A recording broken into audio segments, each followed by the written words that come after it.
가난은 사람을 얼마나 바꿔놓을까요? 같은 결핍 속에서 자란 두 사람이 있습니다. 탕류의 중심인물인 고태수와 남승재는 전혀 다른 삶을 선택하며 살아갑니다. 우리는 흔히 환경이 인간을 만든다고 말하지만 그 말이 언제나 옳은지는 쉽게 답할 수 없습니다. 어떤 이는 안정과 성공을 얻은 뒤에도 욕망의 끝을 향해 나아가고 또 어떤 이는 끝내 가난을 벗어나지 못하면서도 타인을 돕는 삶을 선택합니다. 둘 다 어려운 환경에서 출발했지만 한 사람은 타락의 길로, 다른 한 사람은 헌신의 길로 들어섭니다. 그렇다면 문제는 가난일까요? 아니면 그 가난을 해석하는 방식일까요? 오늘 읽어드릴 5장과 6장은 타락과 욕망의 끝을 향해 나가는 고태수와 김씨 부인의 이야기를, 그리고 가난하지만 타인에게 자신의 재능을 나누며 함께 삶을 나누는 남승재의 이야기를 다루겠습니다. 채만식의 탕류는 어떤 인생이 성공한 인생인지 실패한 인생인지를 말하기 전에 적어도 한 시대를 살아가는 우리네 인생들의 모습을 거울처럼 비추고 있습니다. 자, 그럼 귀를 기울이며 탕류 속으로 들어가 보겠습니다. 구독과 좋아요, 응원의 댓글 부탁드립니다. 아씨 행장기. 김씨가 이럴 때는 답삭부리 함참봉은 첩의 집에 가고 없는 게 분명했다. 줄 맞은 병정이라 태수는 마음 놓고 허겁스럽게 소리를 지르면서 방구석계로 비에 들어간다. 김씨는 물었던 것을 놓치고서 쌕쌕 기어들고 태수는 방구석에가 박혀서서 두 손을 내밀어 김씨를 바워낸다. 다시는 안 그럴게. 다시는. 태수는 어리광을 떨면서 빌고 김씨는 약 올랐던 것이 사그라지기 전에 웃음이 나오려고 하는 것을 억지로 참을 겸 입을 딱 벌리고 연신 덤벼든다. 안 돼, 안 돼. 다시는 안 그럴게요. 거저 다시는 안 그럴게요. 태수는 지친 몸을 지탱하다 못해 펄씬 주저앉아서 두 손바닥을 싹싹 비빈다. 김씨는 태수가 그러면 그럴수록 꼭 한 번만 더 물고 싶어 죽는다. 인제는 밉살스러워서 그런 것이 아니라 이뻐서 물고 싶다. 김씨는 물기를 무척 좋아한다. 그는 태수가 이뻐도 물고 미워도 문다. 물어도 그냥 질근질근 무는 것이 아니라 사정없이 아드득 물어댄다. 이렇게 물어대는 맛이란 인념 속이 근질근질 몸이 금시로 노그라지는 것 같아 세상에도 꼭 둘째 가게 좋지 셋째도 가지 않는다. 그 덕에 태수는 양편 팔로 어깨로 젖가슴으로 사뭇 이빨 자국 투성이다. 처음 시초는 소리를 내서 티격티격하기가 조심이 되니까 소리 안 나는 싸움을 하느라고 물고 물리고 했던 것인데 시방 와서는 그것이 둘 사이에 없지 못할 애무가 되고 말았다. 무는 김씨는 말할 것도 없거니와 물리는 태수도 아프기야 아프지만 그놈 살이 떨어질 듯이 아픈 맛이란 약간 안마 못지않게 시원하다. 김씨는 태수가 젊고 다 그 밖에도 여러 가지로 좋을 때가 있어서 좋아하는 것이지만 이렇게 물어댈 수 있는 것이 더욱 좋았다. 그는 언젠가 남편이 첩의 집에 가지 않고 큰 집에서 같이 자던 날밤인데 아쉽간에 태수한테 하던 버릇만 여겨 그다지 기름지지 못한 남편의 젖가슴을 덜썩 물어대었다. 했더니 답삭부리 함참봉은 경풍하게 놀라 아니 이 옆에 내가 이건 미쳤나? 고함치면서 김씨의 볼때기를 쥐어 박질렀다. 그런 뒤로부터는 김씨는 남편과 잘 때면 조심을 하느라고 애를 쓰곤 했었다. 김씨는 종시 입을 딱 벌리고 한 번만 더 물자. 아? 하면서 자꾸만 태수 앞으로 고개를 파고든다. 아파 죽겠구만. 태수는 먼저 물린 자리를 만지면서 바로 응석을 부린다. 그래도 그새 죄진 벌루다가 한 번만 더. 싫어. 요거사. 물기도 이골이 나서 어느 결에 들이덤볐는지 태수의 어깨를 덥석 물고 몸을 바르르 떤다. 소리가 사뭇 징그럽다. 아이고 이놈의 늙은이가 인전 날 영영 죽이네. 태수는 방바닥에 나동그러져 우는 신용을 하면서 물린 어깨를 손바닥으로 비빈다. 아프냐? 김씨는 좋아서 태수의 얼굴을 갸웃이 들여다보다가 머리를 안아 올려 무릎을 베게 해준다. 응, 아파 죽겠어. 아이, 가엾어라, 내 새끼. 자, 그럼 쎄쎄해줄게. 응? 김씨는 태수의 어깨를 손바닥으로 싹싹 비비면서 쎄쎄, 까치야, 까치야. 우리 애기 생일날. 아이, 술 냄새야. 술을 또 퍼먹었구나. 응, 아주 많이. 왜 그렇게 술을 몹시 먹고 다녀? 그대지 일러도. 속이 상해서. 속이 왜 상하고. 또 속 상한다고 술만 먹고 다녀선 쓰나. 몸에 해롭게 나오지. 뭐 밀수나 좀 닫아줄까? 태수는 고개만 살래살래 흔들고 눈을 스르르 감는다. 얼굴에는 수심이 가득하다. 태수의 얼굴을 내려다보던 김씨도 역시 태수만 못지않게 얼굴에 수심이 드러난다. 아무래도 김씨는 가볍게 한숨을 내쉬면서 탄식하듯 혼잣말로 뇌살인다. 너를 장가나 들여서 맘을 잡게 해야 할까 보다. 아무래도. 정거? 정거. 태수는 씨부담하게 제 자신더러 하듯이 이런 조소를 하다가 다시 혹시 우리 초봉이라면 건 안 될 말이다. 김씨는 시방까지 추렷하고 상냥스럽던 얼굴과는 딴판으로 더럭 표독스럽게 잡아댄다. 대체 어째서 초봉이라면 그렇게 치를 떠루? 태수는 열이 나서 벌떡 일어나 앉아 눈을 찢어지게 흘긴다. 초봉이가 당신네 신주단지요? 내게는 과부네. 김씨는 아까 낳고 변했던 것을 태수한테 띄지 않고 얼핏 고쳐 전연스럽게 갖는다. 네, 오기로라도 귀엽고 초봉이여고 결혼하구래야 말걸. 태수는 씹어뱉듯이 두렁거리면서 아무데나 도로 쓰러진다. 내가 방해를 놓아도? 그게 원 무슨 놈의 갈쿠리 같은 심청이람. 그래 우리가 언제까지고 이렇게 지내다가는 못쓰겠으니 갈려야겠다고. 네 입으로 내는 말이야. 뭐 또 날더러 맘을 잡으라고. 다 그렇게 하자면 역시 장가를 들어야겠다고 한 건 누구야? 내가 장가를 가겠다면 중매 이상으로 가진 뒷수발 다 들어주겠다고 네 입으로 한 말이야. 그래 글쎄 내가 중매까지 서고 말끔돼서 장가를 들여줄 테야. 그런데 왜 내가 좋다는 초봉인 회방을 놀려고 들어? 초봉인 안 된다.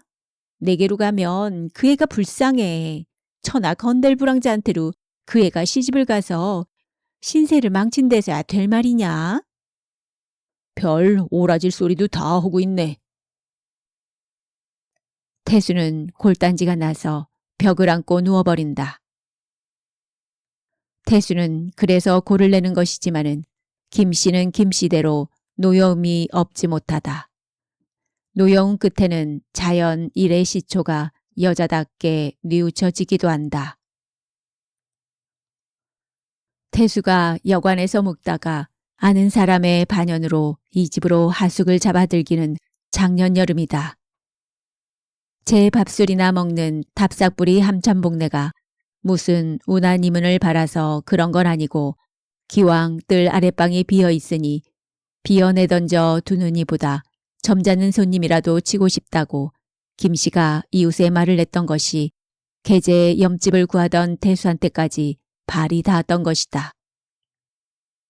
본시야 서로 코가 어디가 붙었는지도 모를 생판남이지만 한번 주객이 되고 봄에 둘 사이는 매삭 25원이라는 밥값을 주고받는다는 거래를 떠나서 서로 마음이 소통되게끔 사정이 마침 맞았다. 태수는 생김새도 흉치 않거니와 성품도 사근사근하니 정이 붙게 하는 데가 있어 답싹부리 함천봉더러 아저씨 아저씨하고 정말 일갑벌이나 되는 조카처럼 따르고 덜어는 맛 좋은 정종병도 들고 들어와서 적적한 밥상머리에 앉아 반주도 권해주고 하는 짓이 수월찮게 밉지 않게 굴었다. 답싹부리 함천봉은 그것도 자식 없는 사람의 약한 인정이라 태수가 그래주는 것이 적잖이 위로가 되고 그러는 동안에 정이 들어 지금 와서는 어느 때는 태수가 꼭 자기의 자식이나 친 조카같이 생각되는 적도 있었고 그래서 그는 늘 태수의 밥상 같은 것에도 마음을 쓰고 아내더러 도미를 사다가 찜을 해주라고까지 하게끔 되었던 것이다. 모르는 건 논팽이뿐 이런 물 건너 속담도 있거니와 물론 그는 아내와 태수 둘 사이 그런 짓을 하고 지내는 줄은 꿈에도 모르고 있었다. 여자라는 것은 무슨 정이고 간에 정이 들기가 남자보다 연한 편이다. 김 씨는 태수가 아주머니 아주머니 하면서 상냥하게 굴고하는 서슬에 그가 주인 정해온 지 석 달이 채 못해서 남편이 1년 가까이 된 요새 겨우 태수한테 든 정 그만큼 도타운 정이 그때 벌써 들었었다. 김 씨는 그래서 그때부터 조카같이 오랍 동생같이 나이를 상관 않고 자식같이 귀해했고 귀해하기를 남편 함천복만 못지않게 귀해했다.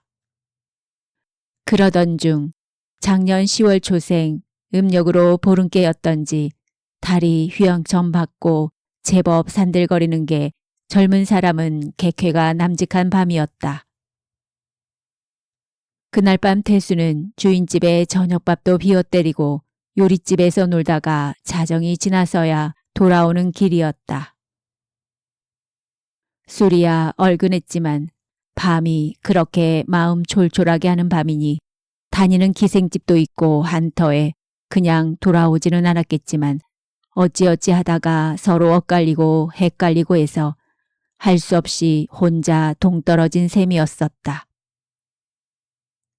그는 술을 먹고 늦게 돌아왔다가 탑삭불이 함창봉한테 뛰면 의례껏 붙잡혀 앉아서 술을 먹지 말라는 둥 사내가 어찌 몇 잔 술이야 안 먹을 꼬마는 노상 두고 과음을 하면 해로운 법이라는 둥 이런 제법 집안 어른 노릇을 하자고 드는 잔소리를 듣곤 하기 때문에 그것이 성가시어 살며시 제 방으로 들어가려고 했었다. 태수는 그래서 사뿐사뿐 마당을 가로질러 뜰 아랫방으로 가려고 하니까 공교의 안방에서 고서방이유? 하고 기척을 내는 김씨의 음성에 연달아 앞미닫이가 열렸다. 네, 납니다. 여태 안 주무세요. 태수는 할 수 없이 안방 대돌로 올라섰다. 김씨는 흐트러진 풀머리에 엷은 자리적삼으로 앞을 여미면서 해죽이 웃고 내다보던 것이다. 남편의 마음이 변한 것이야 아니지만 그래도 씨앗을 본 젊은 여인이라 더위 끝에 산산이 스미는 야기에 잠을 설치고 마음이 싱숭거려 이리저리 몸을 뒤치고 있던 참이다. 늦었구려. 저녁은 어떻게 했수? 자셔야지. 먹었어요. 아저씨는 주무세요. 저 집에 가셨지. 하, 나는 글쎄 술을 한 잔 먹었길래 아저씨한테 들킬까 봐서 그대로 슬쩍 들어가 버릴 양으로 그랬지요. 하하. 그럼 좀 놀다가 잘까? 태수는 아무 거리낌 없이 마루로 해서 안방으로 성큼 들어선다. 이거야 답삭부리 함참봉이 있건 없건 밤이고 낮이고 안방에 들어가서 놀고 누워 뒹굴고 하던 터라 이날 밤이라고 그것을 허물 바는 아니었었다. 그러나 이날 밤사 말고 태수는 김씨의 잠자리에서 나온 그 흐트러진 자태에 전에 없던 운치스러움을 느끼지 않은 것도 아니다. 하지만 그렇다고 또 어떤 무엇을 분명하게 계획한 것은 물론 아니오. 그저 그 당장에 문득 인흥, 단지 그 흥에 지나지 않던 것이다. 적어도 시초만은 그래 했다. 이 흥은 김씨도 일반이다. 그는 태수가 그대로 돌아서서 제 방으로 가려고 했더라면 놀다가 가라고 자청 불러들이기라도 했을 것이다. 태수는 윗미다지로 해서 안방으로 들어서고 김씨는 염렵스럽게도 아이머니 질겁을 하면서 그러나 엄살을 하는 깐으로 서서히 자줏빛 누비천내를 끌어다가 호껍데기 하나만 입은 아랫도리를 가리고 앉는다. 미안합니다. 난 또 아직 눕자누신 줄 알았지. 아니야, 괜찮아. 일로 앉아요. 어떤가? 뭐 늙은 사람이. 자, 앉아요.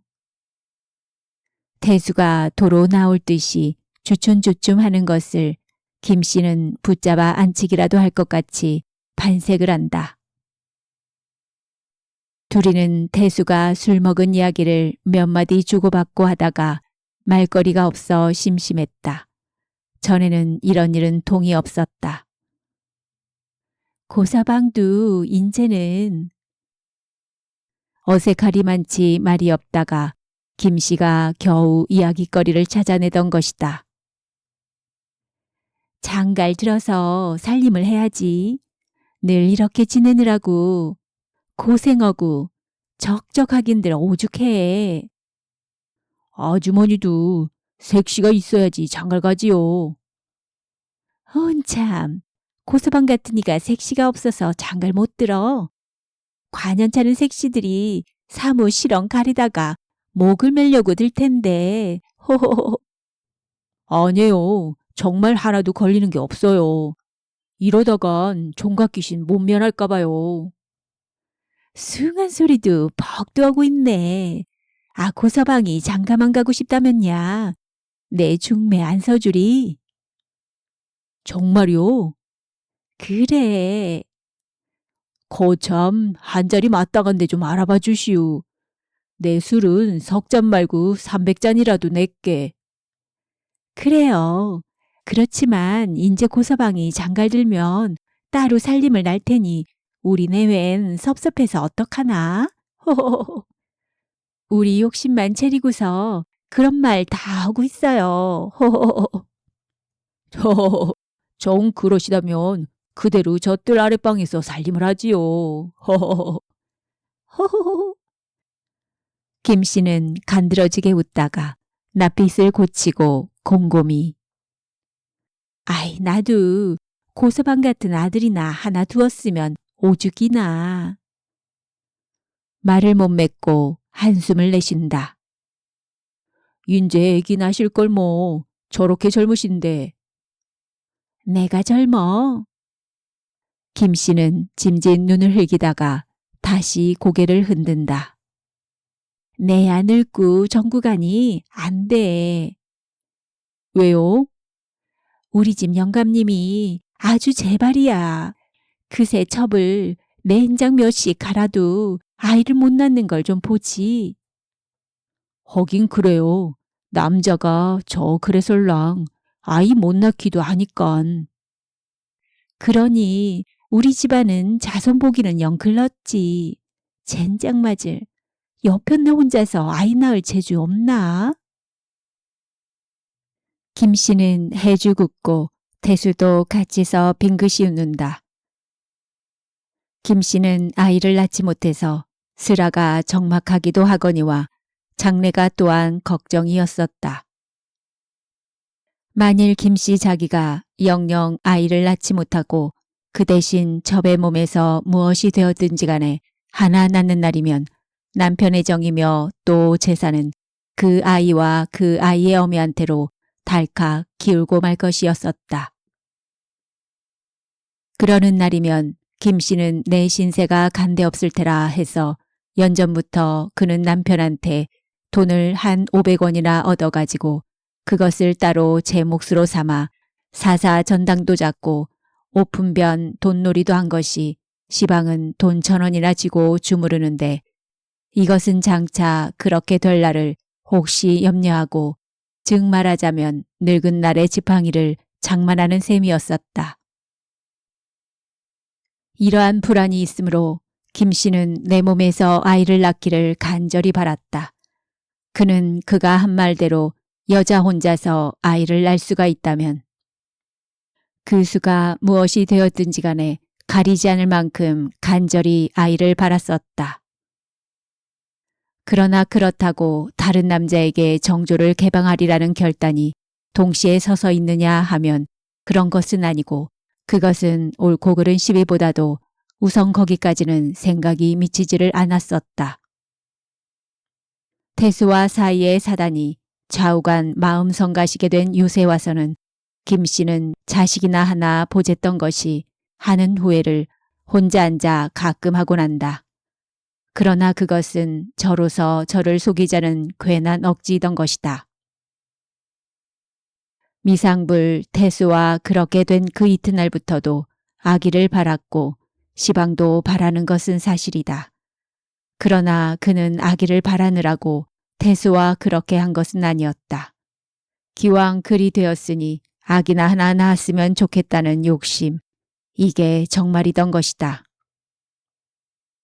답삭부리 함참봉은 비록 자손을 보겠다고 첩을 얻고 지내지만 마음으로는 아내 김 씨한테 노상 민망해한다.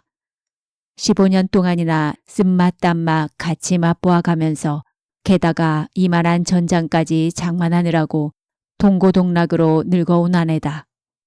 자식을 낳지 못하는 것 하나가 흠이지 정이야 깊을 대로 기꼬해서 알뜰한 생애의 길동무인 것이다.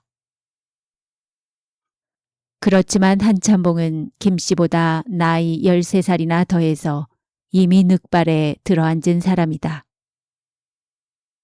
그러한 데다 한 달이면 3, 4일만 빼놓고 육장 첩의 집에 가서 잠자리를 하고 나니 가령 마음은 변하지 않았다 하더라도 옛날같이 다 구격이 맞는 남편이 될 수는 없었다.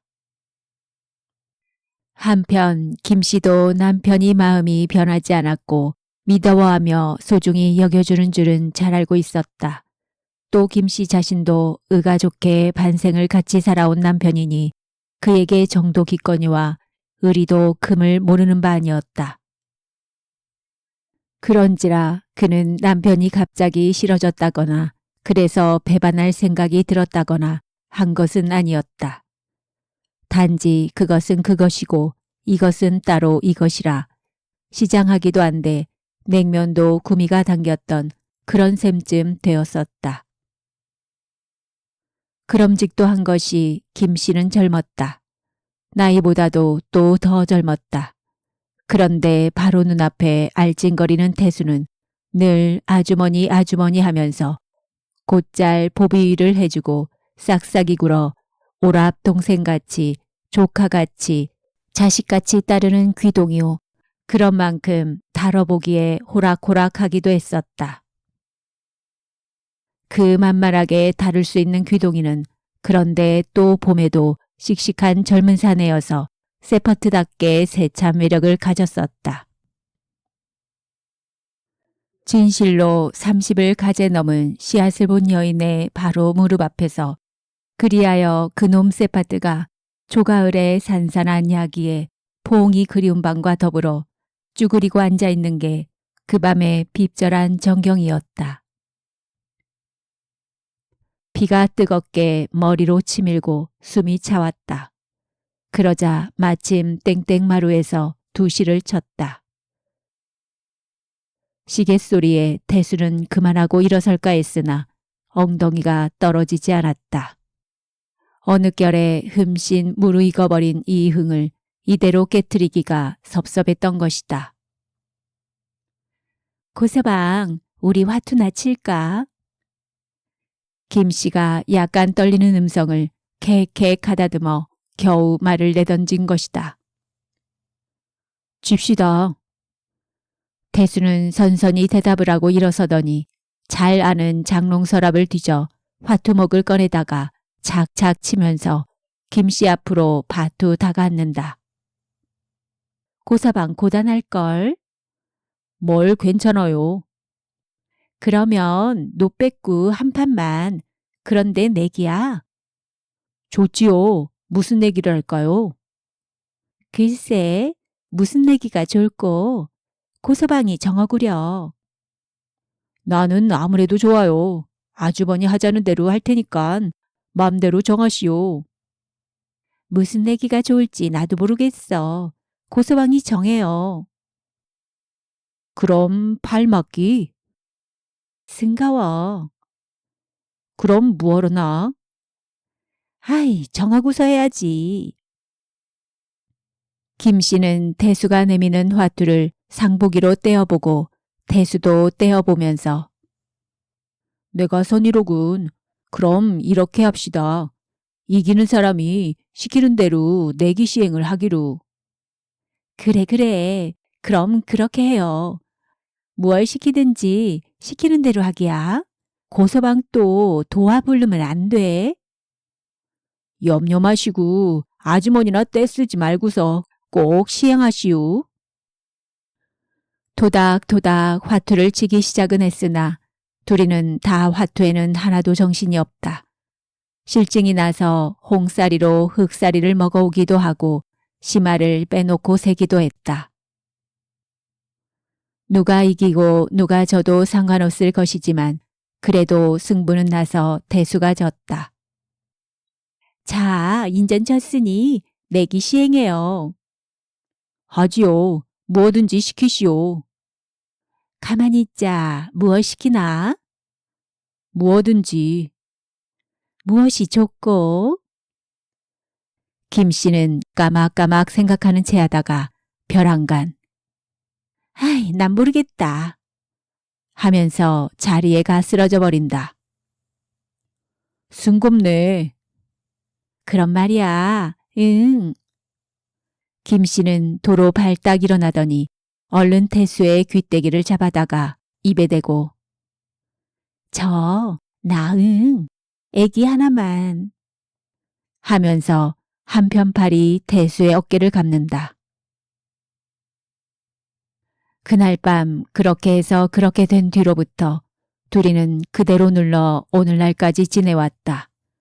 8달이니 장근 1년이다.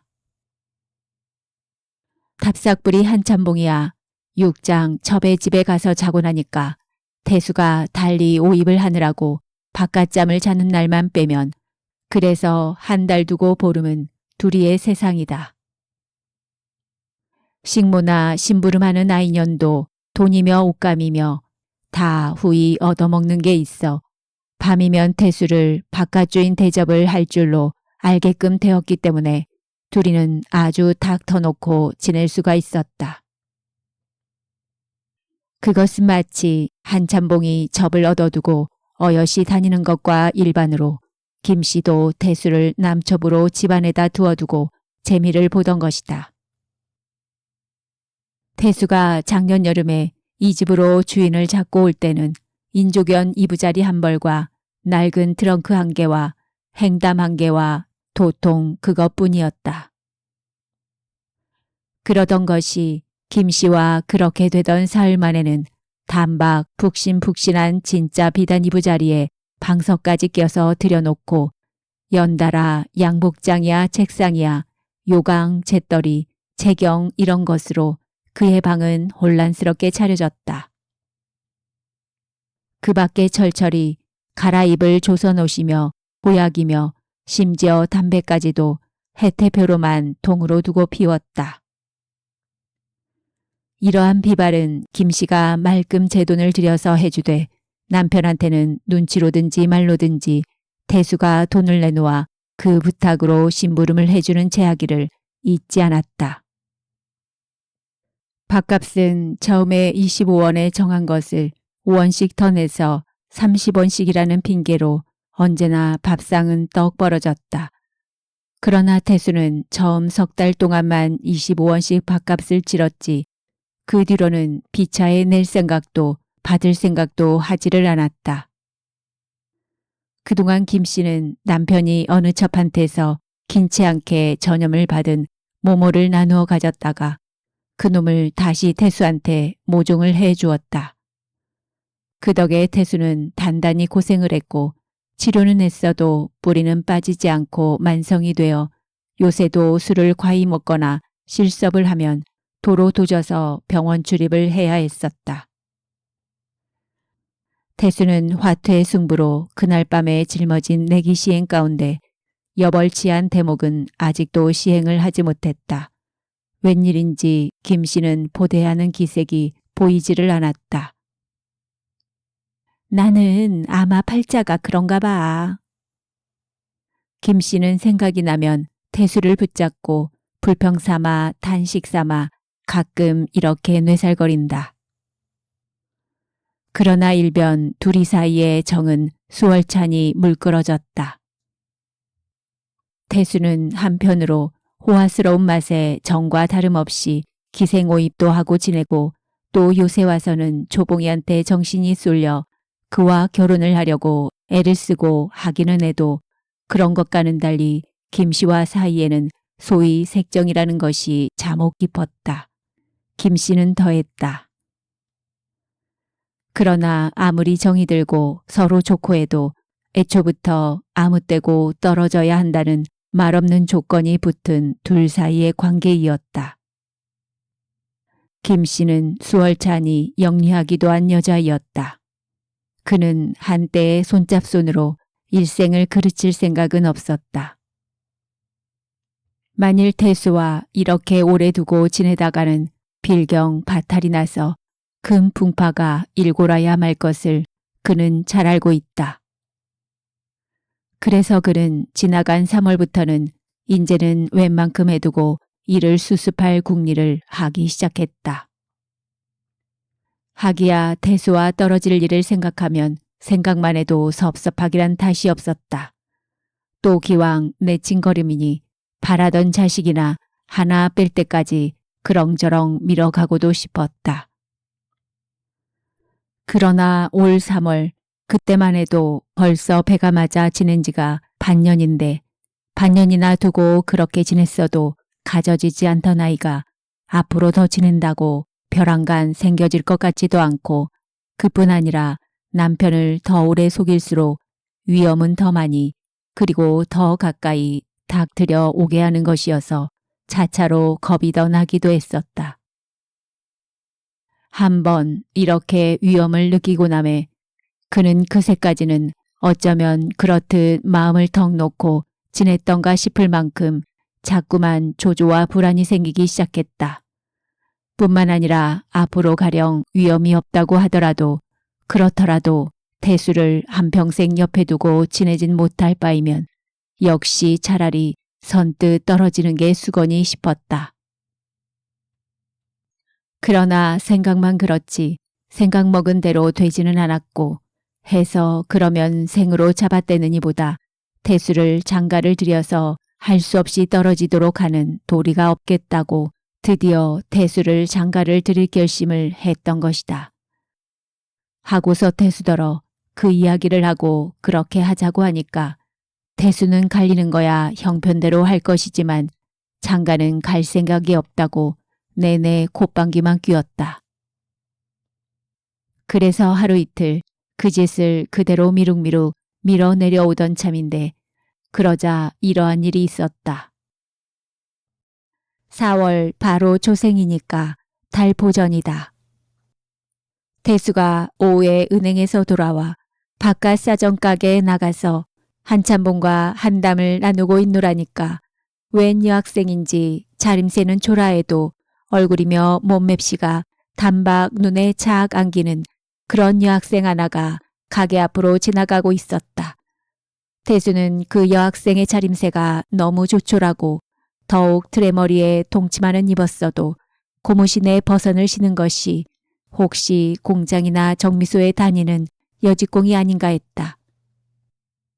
그렇다면 더욱 인물이 아깝다고 그래서 태수는 황홀하게 그를 바라보는 참인데 마침 답삭부리 함참봉을 보더니 사푸시 허리를 굽혀 인사를 하는 것이었다. 조봉이었다. 어이, 아버지 안녕하시구. 답삭부리 함참봉은 이렇게 아주 친숙히 인사 대답을 했다. 네. 조봉이의 대답은 들리는 둥 마는 둥 했지만 방긋이 웃는 입을 보고서 태수는 그만 엎으러지게 흠탄을 했다. 조봉이가 지나가기가 무섭게 태수는 답삭부리 함참봉더러 누구예요? 하면서 사뭇 숨이 차게 다급히 묻던 것이다. 왜? 한참봉은 희죽이 웃다가 저 너머 둔뱀이 사는 우리 아는 사람의 딸인데 학교 졸업하고서 시방 저기 재중당이라는 양약국에 다닌다지. 그래 맘에 들어. 그는 연신 수염 속에서 내숭스럽게 웃는다. 아니에요. 거저.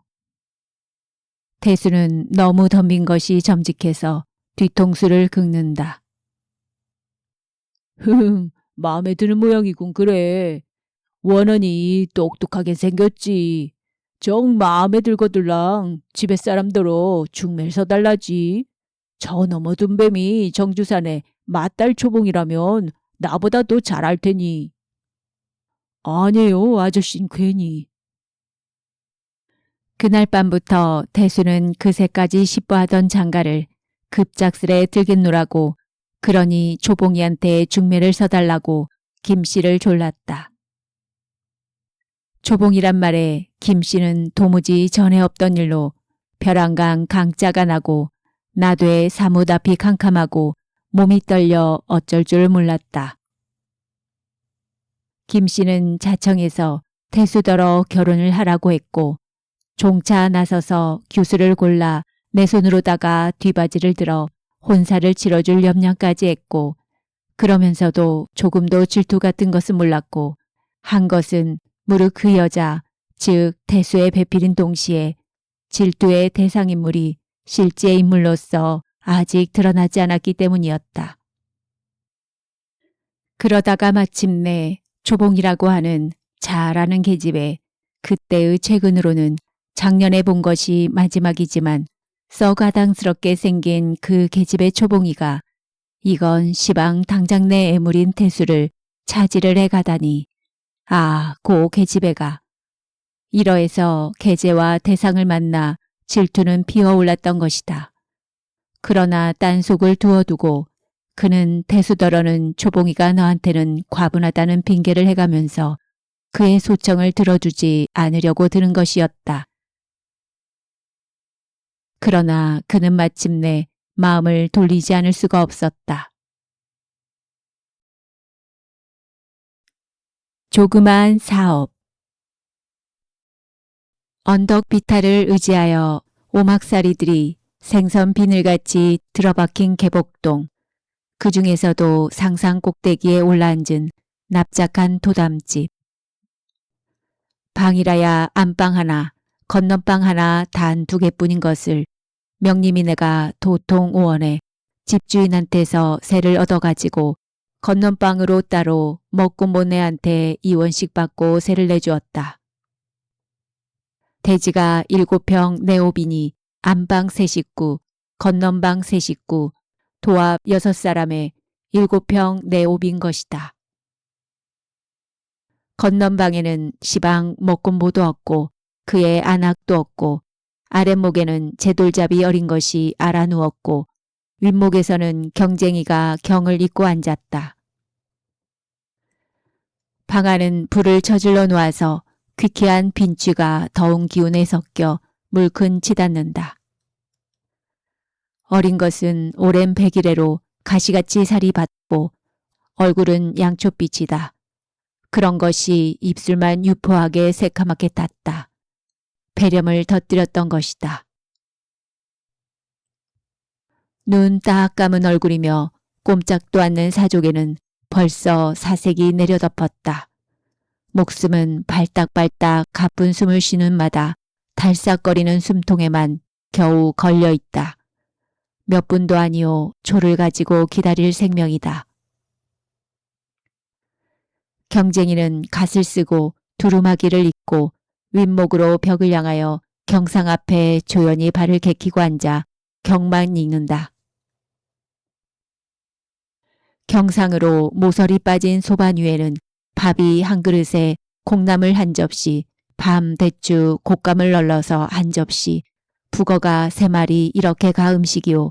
돈이 1, 2원짜리 지전으로 2장, 쌀이 2되는 실이 되겠고 소지감으로 접은 백지가 석장, 1전짜리 양초에 불을 켜서 꽂아놓은 사기 접시, 그리고 소반 옆으로는 얼망얼망한 집신이 3컬레, 대범 이와 같이 차려놓았다. 병자한테 붙어있는 귀신더러 이 음식을 먹고 이 집신을 신고 이 돈으로 노수를 해서 딴 데로 떠나라는 것이다. 이렇게 차려놓은 경상 앞에 가서 경쟁이는 잠옷 엄숙하게 북을 차고 앉아 경을 읽는데 북을 얕게 동당동당 울리면서 청도 북대로 고저와 박자를 맞추어 나직하고 느릿느릿 해동조선 전라북도 군산부 산상정 권시댁 무엇이 어쩌구저쩌구 한바탕 쭉 외우다가 목소리를 일단 위엄이씨 오방신장 척 불러놓고서 이어 북도 빨리 정도 빨리 몰아드립다 귀신을 불러대는데 아마 세상 귀신이란 귀신은 있는 대로 죄다 나오는 모양이다. 게다가 계급도 가지각색이요. 계명을 톡톡히 한 경쟁이든지 심지어 한강철교 연애하다가 빠져 죽은 귀신까지 불러댄다. 대체 이렇게 수태 많은 귀신들이 한 부대는 넉넉한가 본데 겨우 그 앞에 차려놓은 것만 가지고 나누어 먹자면 대가리가 터지게 싸움이 날 텐데 본시 귀신이란 형체가 보이지 않는 것이라 그런지 저희끼리 오쟁이를 뜯는 꼴은 볼 수 없다.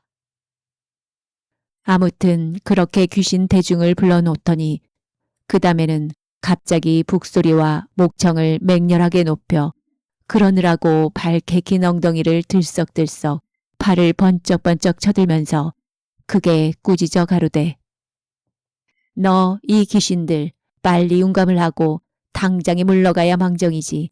그러지 않을 양이면 신장을 시켜 모조리 잡아다가 천리바다 말리바다 쫓아버리되 평생을 국내 장내도 못 맞게 하리라. 하고 냅다 풍우를 몰아치듯 추상 같은 호령을 하는 것이다. 이렇게 한 대문을 걸찍하게 잇고 나서 다시 처음부터 시작을 하고 그러자 마침 목군본의 안악이 숨이 턱 밑까지 차서 헐 판자문 안으로 들어선다.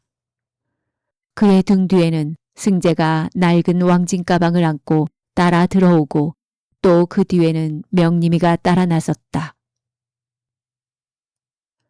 주인과 승재가 방으로 들어서도 경쟁이는 모른 채 그냥 앉아 경만 읽는다. 아가, 옵동아. 먹군본의 안악은 방으로 들어오기가 무섭게 어린 것의 얼굴 위에 엎드려 끌어안을 듯이 들여다본다. 어린 것한테는 싸늘하니 아무런 반응도 없다. 눈을 떠본다든지 입술을 달싹거린다든지 하다못해 손끝을 바르르 떤다든지. 승재는 대본 보고서 짐작은 했지만 아무려나 이왕 온 길이니 청진기를 꺼내서 귀에 걸고 다가왔는데 먹군본에는 그제야 놀라 눈을 흡뜨고 아이고 머니 이것이 죽었나 배 하면서 당황히 서둔다. 승재는 어린 것에 앙상한 가슴을 헤치고 청진기로 들여다보는 것이나 가느다랗게 담 끓는 소리만 들리는 둥 마는 둥 맥은 아주 그치고 말았다. 승재는 청진기를 떼고 물러앉으면서 이마를 찡그린다. 아직 살았나 봐요. 먹군보네 한학은 어린 것의 가슴에 손을 대보다가 아직 따뜻한 온기가 있으니까 그것이 되레 안타까워 미칠 듯이 납뛴다. 네, 아직 살았나 봐요. 얼른, 어서 얼른 좀. 아가 옵등아, 옵등아. 엄마 왔다, 엄마. 좀 먹어라. 아이고, 이걸 어떡해요. 어서 손 좀 대주세요. 소용없어요. 벌써 숨이 젖는걸. 승재는 죽은 자식을 놓고 상성할 듯 애달파는 정상이 불쌍한 깐으로는 소용이나 물론 없을 것이지만 당장이나마 원이라도 없으라고 강심제에 한 대쯤 주사를 놓아주고 싶지 않은 것도 아니었으나 그러나 우선 인정에 못 이겨 그 짓을 했다가는 뒤의 말썽이 시끄러울 것이니 차라리 눈을 지그시 감고 모른 채 하느니만 갖지 못하다고 생각했다. 처음 한동안 승재는 부르는 대로 불려가서 아무리 목숨이 경각에 달린 병자라도 가족들이 붙잡고 매달리면 효과야 있건 없건 구급 주사를 꾹 놓아주곤 했었다.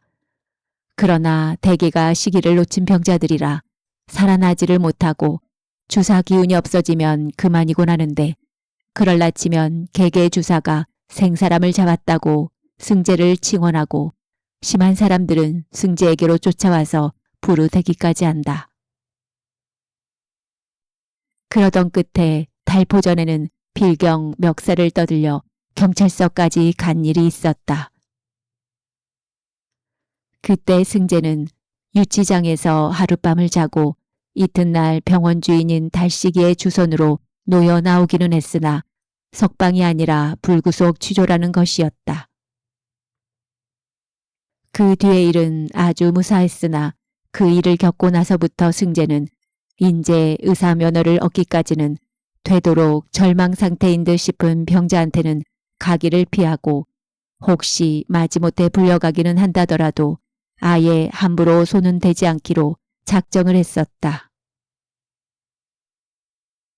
그러던 터인데 오늘도 병원에서 7시나 되어 돌아오니까 명림이가 먹군보네 안악과 같이 와서 기다리고 있었다. 명림이는 집을 가리켜 주느라고 같이 왔던 것이다. 승재는 먹군보네 안악한테 아이가 100일의 끝에 한 사날 전부터 딴 증세가 생겨가지고 몹시 보채더니 인제는 마디쉼을 쉬고 담이 끓는다는 말을 듣고 벌써 일이 그른 줄 짐작했었다. 그래서 따라오지 않을 것이지만 울상으로 사정사정하는 바람에 무얼하고 꾀를 쓰지는 못하고 와보기는 와보았던 것이다. 와서 보니 경을 읽는 꼴이 우선 비위가 상하는데 아이는 벌써 죽었고 해서 만일 경을 읽을 정성으로 이틀만 미리 닦아 서둘렀어도 이 가엾은 생명을 구할 수가 있었을 것을 생각하면 자식을 죽이고 애처로워하는 어머니가 불쌍하기보다도 밑살머리스러워서 못됐다. 그래도 저 거시기.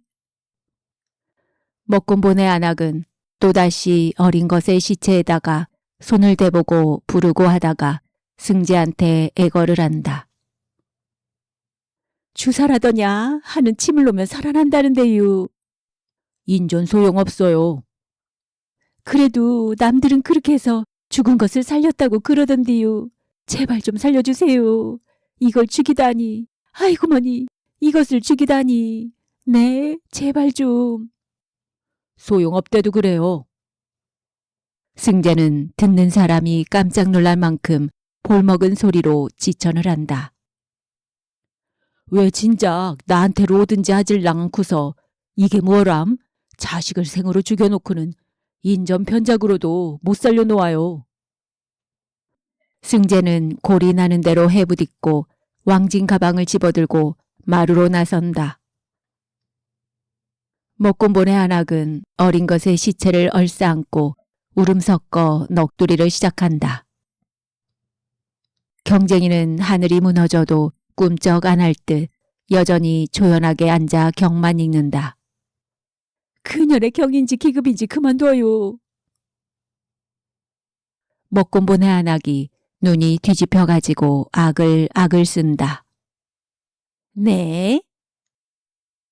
경쟁이는 선뜻 경읽던 것을 멈추고 고개를 돌린다. 그렇게 선뜻 알아듣는 것을 보면 옆에서 벼락을 쳐도 모른 채 열심으로 경을 읽던 것은 실상은 건성이요 속은 말짱했던 모양이다. 그만두라면 그만두지요. 끙 하고 북채를 놓더니 혼자서 무얼하고 두런두런 돈을 비롯하여 소반에 차려놓았던 것을 견대에다 주워 담는다. 죽는 것도 다 제명이지요. 인력으로 하나요? 오라지는 건 어떻고 왜 제명대로 죽을 것을 경을 읽으면 꼭 낫는다고 했어.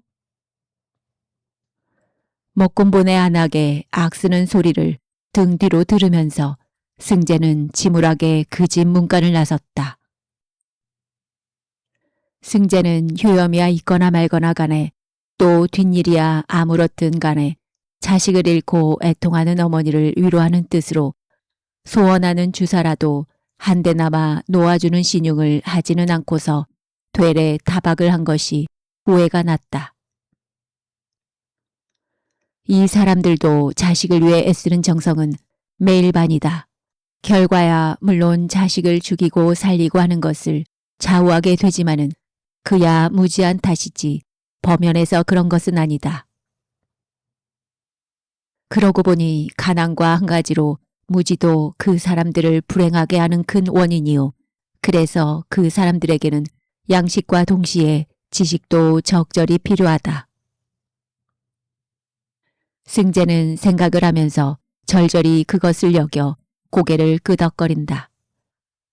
5살의 고아가 되어 생판 난가는 진배 없는 친척에게 거둠을 받아 자라났으니 역경이라면 그게 역경일 것이다. 그러나 역경은 역경이면서도 승재의 지나오던 자취에는 일변 단순함이 없지 않았었다. 그는 세상이라는 것을 별반 볼 기회가 없었다. 인간 감정의 복잡한 갈등이나 생활과의 심각한 단판 씨름 같은 것을 스스로 경나는 물론 구경할 기회조차 없었다. 그는 다만 병원에 앉아 검은기를 통해서 맥박의 수요나 청진기를 통해서 렌트겐이나 타진을 통해서 주사기를 들고 처방전을 들고 카르텔을 들고 이렇게 다만 병든 인생만을 대해왔었다. 그래서 병이라는 것이 인생의 큰 불행임을 알았다. 단지 그것뿐이었다. 그러므로 그의 인생이라는 것은 서로 아무런 상관이 없이 하나하나 떨어진 그리고 생리적인 인생을 의미한 것이었다. 그러다가 그가 군산으로 와서 있으면서 비로소 조금 분간이 있어 인생을 보게 되었다. 서울의 옛 주인에게 있을 때에는 치료비 없이 왔다가 도로 쫓겨가는 병자들을 그리 보지 못했었다. 그러나 이 군산의 금호원으로 와서는 그러한 정상을 가끔 보았다. 승재는 울기까지 한 적이 있었다. 병이 큰 고통인데 그것을 치료하지 못하는 사람들의 불행.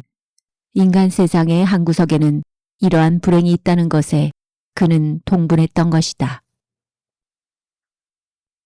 그러던 끝에 하루는 설화선념으로 덕과 얼굴이 팅팅 부은 소녀 하나가 부친 인성 싶은 중년의 노동자와 같이 병원의 수부에 와서 치료비가 얼마나 들겠냐고 물어보더니 10원이 넘겨먹겠다는 소리에 다시 두 말도 없이 실심하고 돌아서는 것을 승재는 보았다. 그들이 지금의 명림이와 그의 부친 양서방이었다. 승재는 그들이 다른 돈 없이 온 병자들처럼 돈이 없으니 그냥 치료를 해달라거니 이 다음에 벌어서 갖겠거니 이렇게 조르고 사정을 하고 하지도 못하고 겨우 얼마나 들겠느냐고 물어만 보고서 큰돈 10원이 넘겠다고 하니까 낙심이 되어 주렷이 돌아가는 양이 어떻게나 가엾던지 그대로 보고 있을 수가 없었다. 그는 병원 문 밖으로 그들을 따라 나와서 집이 어디냐고 번지와 골목을 잘 알아두었다. 저녁 때 승재는 우선 병원에 있는 기구 중에서 간단한 수술기구와 약품 같은 것을 빌려가지고 명림이네를 찾아가서 수술을 해주었다. 그는 마침 병원에서의 거처를 그만두고 방을 얻어 따로 있기 시작한 때였기 때문에 밤 저녁의 행동은 자유로웠다. 그래서 그는 계제에 결심을 하고 왕진기구 일습과 약품을 장만해 가지고 본격적으로 야간 개업을 시작했던 것이다. 물론 치료비나 약값은 받지를 않고 가난한 제 낭탁을 기울여가면서. 이 노릇을 승재는 스스로 조그만 사업으로 여겨 거기서 기쁨과 만족을 느끼되 무심했지 달리 그것을 평가를 하거나 자성함이 없었다. 하다가 오늘 마침 먹곤보네 집에를 불려와 그렇듯 경이나 읽히면서 자식을 갖다가 생으로 죽이고 마는 미련스러운 인간들을 보자니 그만 보도록새 짜증이 나서 전에 없이 꼴딱지를 냈던 것이다. 그러나 그것도 무슨 정성이 미흡한 탓이 아니오 무지한 소치라면야 그만이겠지만 그러니 그들이 그렇듯 무지한 이상 시료병원이 거리마다 늘비하다고 하더라도 별 수가 없겠거니 싶고 그 무지라는 것을 생각하면 어느 결에 승재 제 자신이 길을 걸어가다가 어떤 거대한 장벽에 가서 딱딱 들인 것 같이 가슴이 답답하고 어찌할 줄을 모를 것 같았다.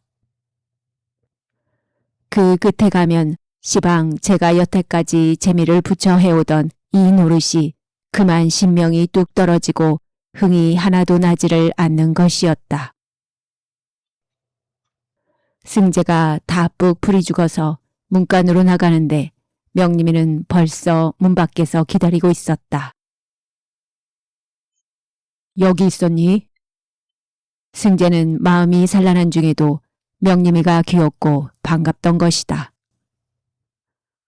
둘러봐도 없길래 어디로 갔나 했지. 어머니랑 아버지랑 다 안 계시더구나. 네. 명림이는 배시시 웃으면서 손을 내민다. 인 주세요. 제가 들어다 드릴게요.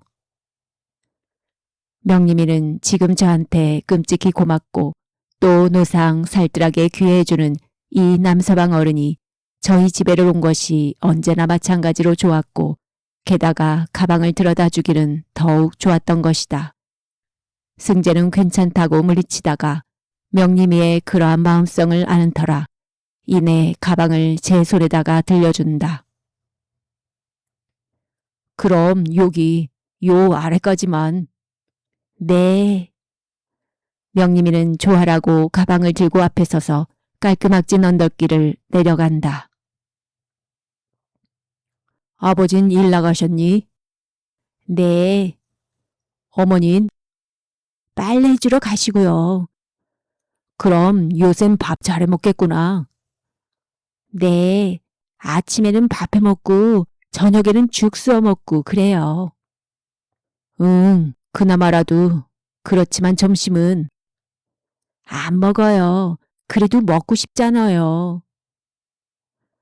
눈치가 빨라서 승재가 그 다음에 물을 말까지 지레 대답을 하던 것이다. 먹고 싶자는 리가 있나. 배고프지. 요새 해가 벅힌데. 그래도 배는 안 고파요. 명님이 좋아하는 전국만두 사줄까? 시켜 보내줄까? 아이 싫어요. 괜찮아요. 명림이는 깜짝 반색을 하면서 가던 길을 멈추고 돌아선다. 승재는 전엔 일이 문득 생각나서 중국만두라고 했던 것이다.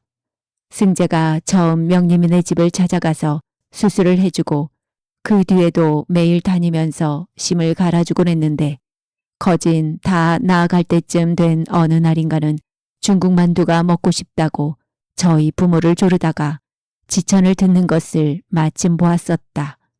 어린애여 살아리를 하던 끝이라 입이 궁금해서 무엇이고 두루 먹고 싶을 무렵이었다. 승재는 잠자코 있다가 나와 중국 우동집에 부탁해서 만두를 3그릇 시켜 보내주었다. 했더니 그 이튿날 또 갔을 때 명림이네 부모의 치아도 치하려니와 명림이가 좋아하는 양은 절로 미소가 나오게 했었다. 명림이는 제 병이 아주 나은 뒤에는 가끔 승재를 찾아와서 무엇 내이고 양말 자박이고 벗어놓은 것이 없으면 조르다시피 뺏어다가는 저의 모녀가 잘 빨아서 꿰맬 때 꿰매고 기울 때 기워서 자곡자곡 챙겨다 주곤 했다.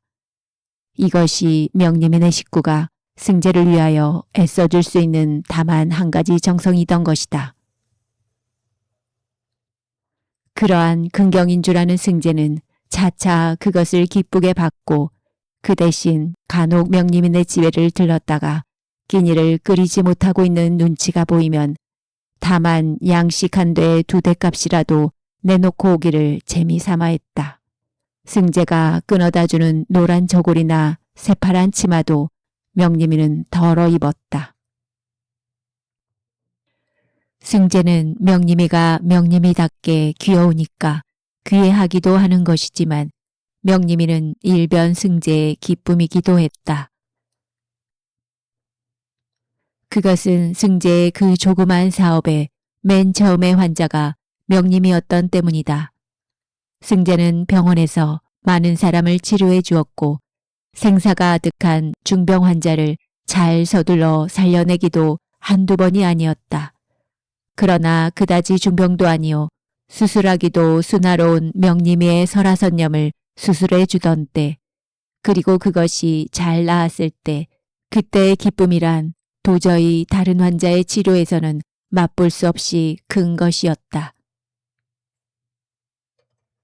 그렇듯 명림이는 승재의 기쁨이기는 하지만 한편 또 명림이로 해서 슬픔도 없지 않았다.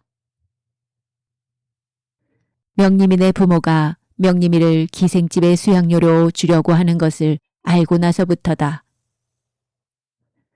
승재는 명림이가 장차에 매녀의 몸이 될 일을 생각하면 마치 친누이 동생이 나가 그러한 구렁으로 굴러 들어가는 것 같이 슬프고 안타까워했다. 그래서 승재는 명림이를 만나면 그 일을 안 뒤로는 겉으로 반가움이 솟아나서 웃는 한편 속으로는 그 반가움 못지않게 슬픔이 서리곤 했다. 이러한 갈피로 해서 명림이는 일변 승재로 하여금 은연중에 그가 인생을 살피는 한계의 실증이요 세상을 들여다보는 거울이기도 했다. 그것은 그새까지도 그러했거니와 이 앞으로도 그러할 형편이었다. 승재는 앞서서 비탈길을 내려가는 명림의 뒤태를 눈여겨보면서 무심코 한숨을 내쉰다. 벌써 13살. 그의 등 뒤에서는 유난히 긴 머리채가 치렁거려 제법 계집의 꼴이 박혀 보인다. 승재는 이 애가 이렇게 매초로만이 장성하는 것이 새삼스럽게 불안스러워 견딜 수가 없었다. 명림아. 부르는 소리에 명림이는 대답 대신 해뜩 돌아다 본다. 요새도 어머니 아버지가 저 거시기 그 집으로 가라고 그러시든. 승재는 좀 거북해하면서 떠듬떠듬 물어본다. 그 집이란 반려갈 기생집 말이다. 네, 그래도. 명림이는 고개를 숙이고 조그맣게 대답을 한다. 응, 그래서?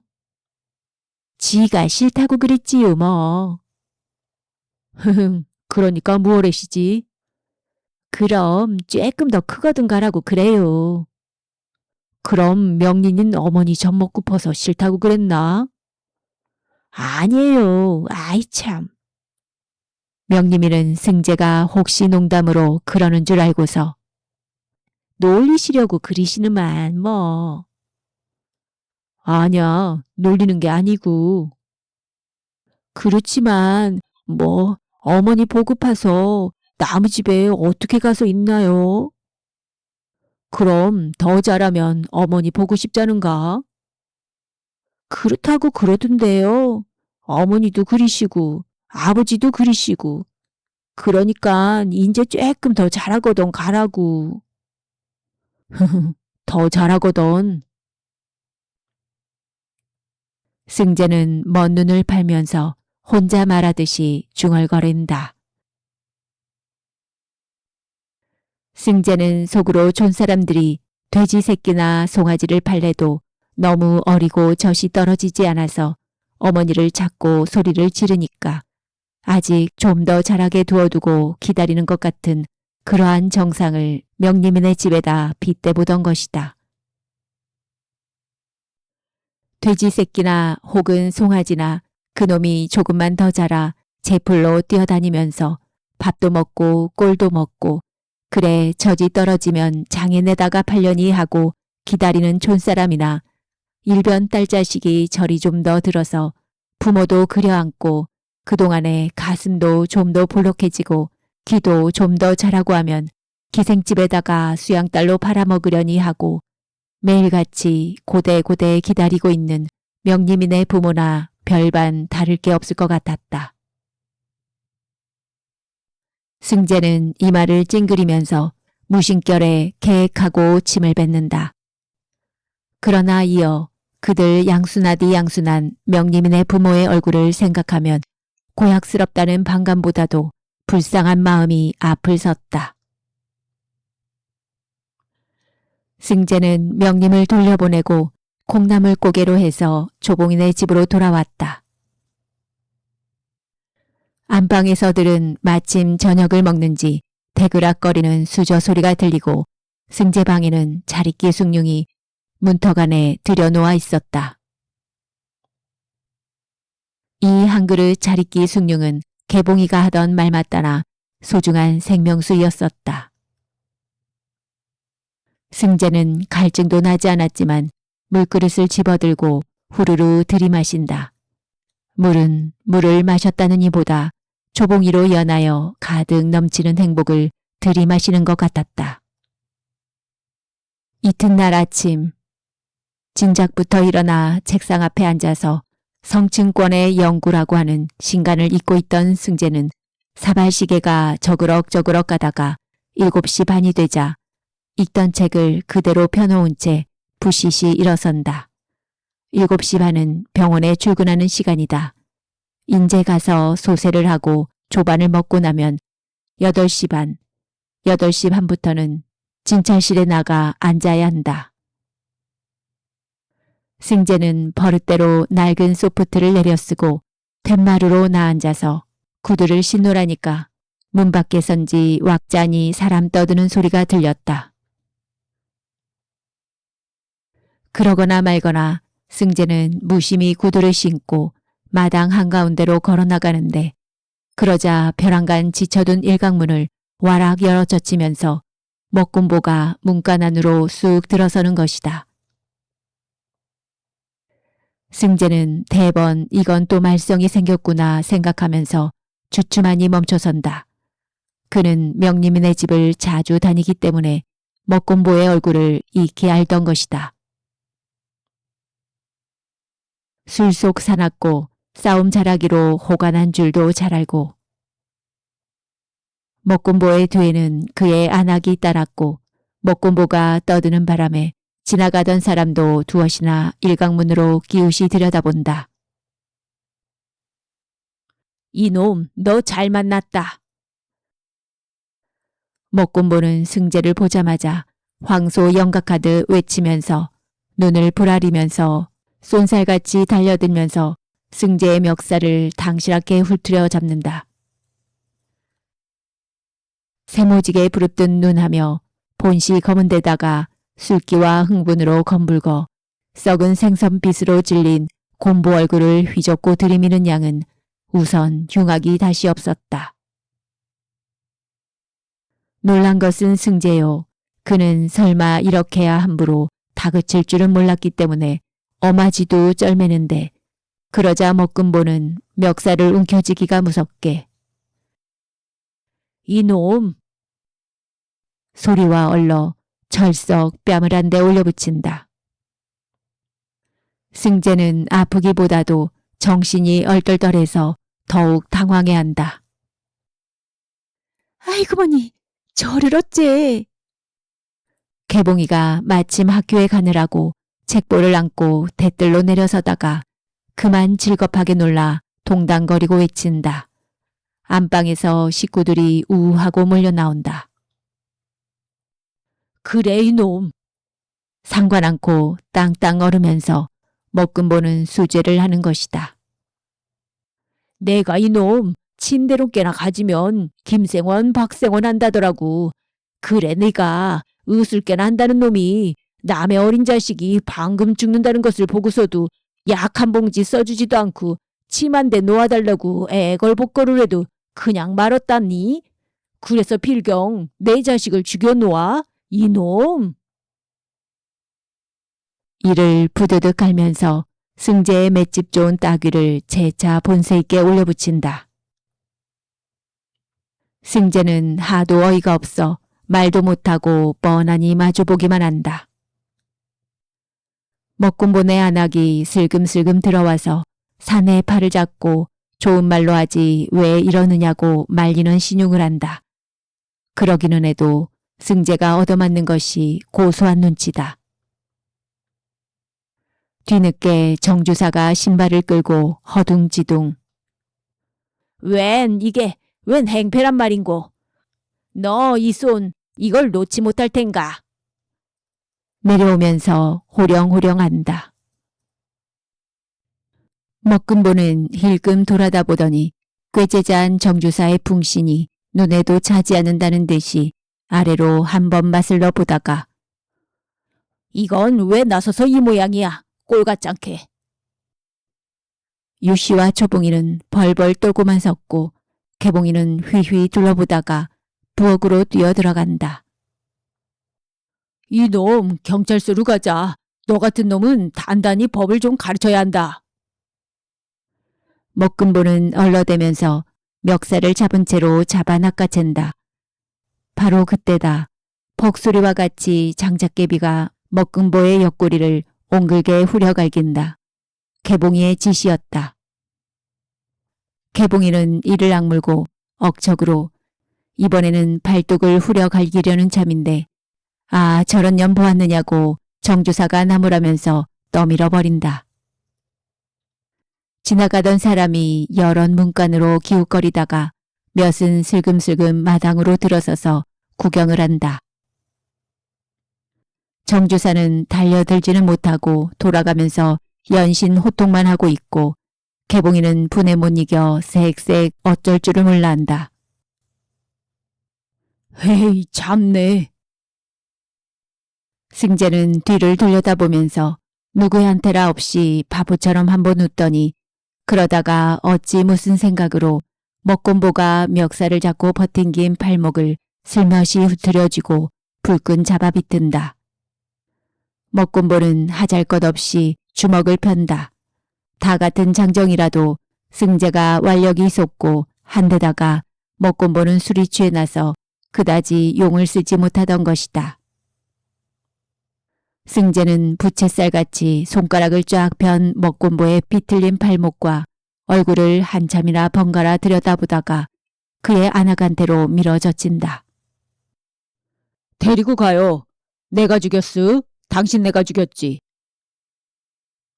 먹곰보는 나가 동그라질 뻔하다가 겨우 버팅기고 선다. 오냐 이놈 보자. 적반하장도 유분수가 있지. 이놈 내게 뒤로 사람을 치고. 먹곰보가 끈히 외장을 치면서 비틀거리고 도로 덤벼드는 것을 그의 안악이 뒤에서 허리를 끌어안고 늘어진다. 그러자 마침 양서방이 명림이를 뒤세우고 헐러덕벌러덕 달려든다. 이 사람이 환장을 했나. 이건 어디라고. 양서방은 드어단짝 지천을 하면서 먹공보를 사정없이 떠밀어 박지른다. 아송님. 성님이고 지랄이고 저리 물러나. 당장 괜시리.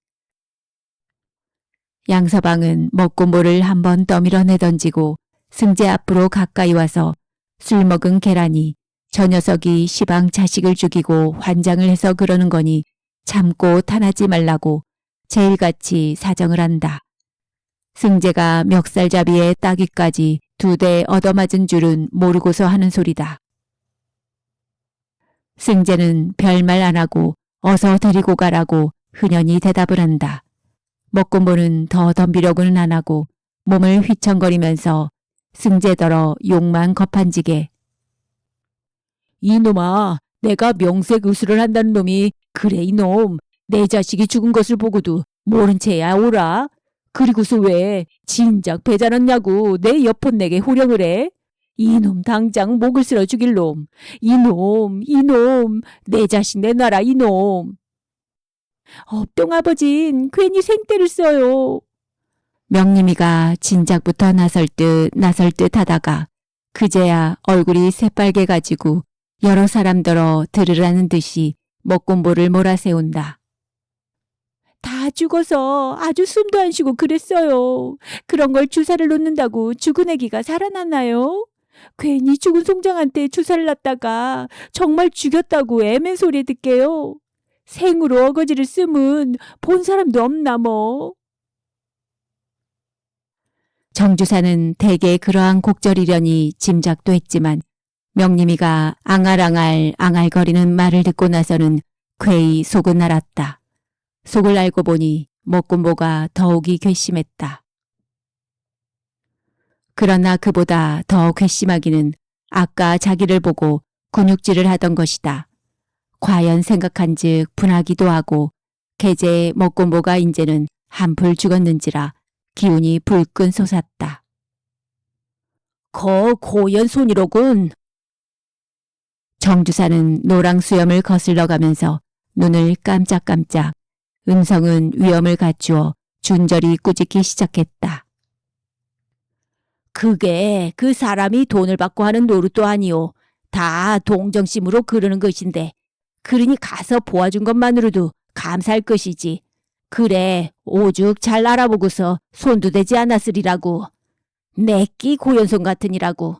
아무리 무지막지한 모산집이기로서니 어디 그럴 법 있나. 호령이 어머만 분수로는 당장 무슨 거조가 날 것 같으나 오직 발을 구를 따름이다. 승재와 양서방은 한편으로 비껴서서 승재는 어제 겪은 일을, 양서방은 먹공보가 아이를 나서는 잃고 하다가 40이 넘어 마지막까지 또 하나를 낳아가지고 금이야 오기야 하던 참인데 그렇게 죽이고 보니 눈이 뒤집히는데 간밤에 그의 안악이 말을 잘못 쏘사겨서 그래 더구나 환장지경이 된 것이라고 서로 이야기를 하고 있다.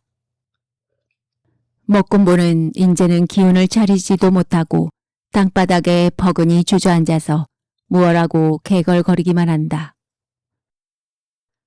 정주사는 승재가 그동안 역시 이러한 일로 여러 번 복면을 당했고 급기야 한 번은 경찰서에 붙잡혀 가기까지 했었으나 다 옳은 일을 한 노릇이기 때문에 무사히 놓여 나왔다고 구경꾼들더러 들으라는 듯이 일장 설명을 한다. 그러고는 다시 한바탕 먹공보를 꾸짖어 가로되 너 이 손 그 사람이 마음이 끔찍이 양수랬기 망정이지. 만일 조금만 무엇한 사람이면 자네가 당장 죽을 거조를 당했을 테야. 내라도 한 나이나 덜 먹었으면 자네를 잡아 엎어놓고 물보기를 30도는 지구래야 말았지. 다시는 그런 버릇을 못하게. 어디 그럴 법이 있나. 고연손이지. 이 손 그래도 냉큼 물러가지를 못해. 마지막으로 정주사는 부달진 노랑 수염을 잔뜩 거슬리면서 소리를 꽥 지른다. 그러나 호령은 역시 큰 효염이 없고 먹공본의 안악과 양서방이 양편에서 부축하다시피 겨우 일각대문 밖으로 고연 손을 끌고 나간다. 초봉이는 비로소 안심을 하고 절로 가슴을 만진다. 개봉이는 부친의 말 맞따라 그 고연 손을 잡아놓고 물볼기를 때리든지 하는 게 아니라 그대로 좋게 돌려보낸다고 그만 암상이 나서 저 녀석을 거저. 사뭇 안달을 하더니 휘휘 둘러보다가 장작개비를 도로 둘러매고 나선다. 2년. 정주사는 장작개비를 빼서 부엌으로 들이뜨리면서 계집애 년이 배운 데 없이 거 무슨 상스러운 짓인고.